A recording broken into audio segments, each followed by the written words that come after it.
Il sera question d'histoire. Française, Français, I have a dream. Je suis contre la peine de mort.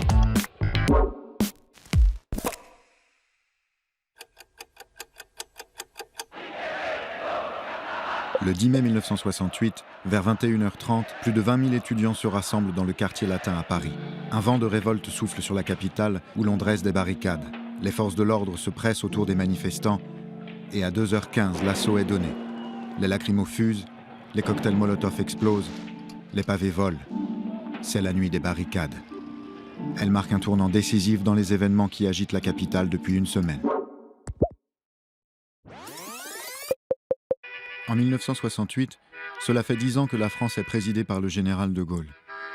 La croissance économique ralentit, le chômage augmente et la rigidité de la société est contestée par une jeunesse en quête d'émancipation, qui écoute du rock'n'roll et a les cheveux longs.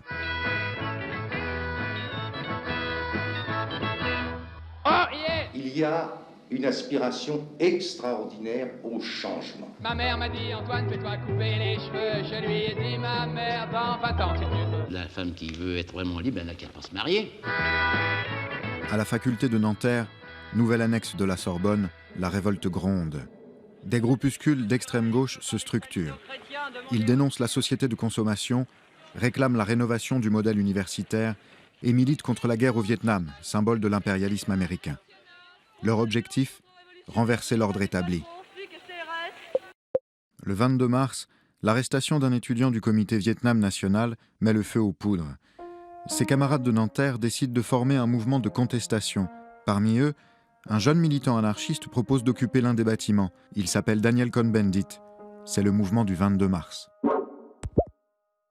Vendredi 3, les étudiants de la Sorbonne invitent leurs camarades de Nanterre à tenir un meeting dans la cour de la Sorbonne. De fait, ici, nous occupons la Sorbonne. Mais très vite, les forces de l'ordre pénètrent dans l'université pour évacuer les étudiants. Les premiers pavés sont lancés.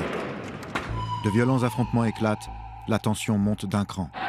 La poussée de fièvre a surpris par son ampleur et le degré de sa violence. Une violence qu'on n'avait pas connue ici depuis longtemps. Près de 400 étudiants sont arrêtés. La semaine suivante, l'agitation se propage dans les villes de province. Le mouvement prend de l'ampleur. Les étudiants sont dans la rue. Le 10 mai, des dizaines de milliers d'étudiants rejoignent les manifestations. Quand la nuit vient, la violence atteint son paroxysme. Paris prend des allures de bastion révolutionnaire. Au petit matin, le quartier latin semble avoir été balayé par une tornade. Et tandis qu'on fait le bilan de la nuit, on se demande ce que réserve la nouvelle journée qui commence. Le 13 mai, les syndicats appellent à la grève et les travailleurs descendent dans la rue. À la fronde étudiante se greffe alors un vaste mouvement social. Des manifestations massives éclatent dans tout le pays.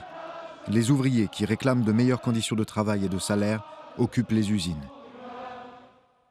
En quelques jours, la France est paralysée par le plus important mouvement de grève de son histoire. Près de 10 millions de personnes y participent. Avec une retraite qu'ils vous donnent, vous savez, hein, c'est pas beau. La gravité des événements semble d'abord échapper au général de Gaulle et à son Premier ministre. Si je puis vous résumer l'opinion du président de la République, c'est la réforme oui, la chienlit non. Mais le 24 mai, alors que la France est encore dans la rue, le général de Gaulle s'adresse aux Français. Tout le monde comprend évidemment quelle est la portée des actuels événements Universitaires, puis sociaux. Il a dit n'importe quoi. Il a dit n'importe quoi. De nouvelles violences éclatent. Une nouvelle nuit des barricades commence. Le lendemain, le Premier ministre Georges Pompidou promet des avancées sociales et commence des négociations avec les syndicats. Elles aboutissent aux accords de Grenelle qui proposent notamment une augmentation des salaires, une réduction du temps de travail, la mise en place d'allocations familiales. Mais, jugés insuffisants, ils sont immédiatement rejetés par la rue et les grèves se poursuivent.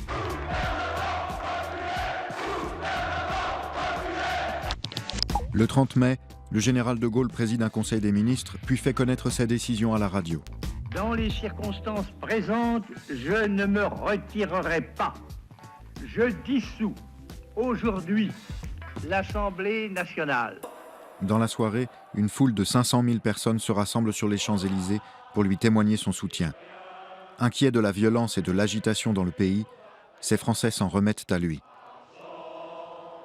l'ordre revient.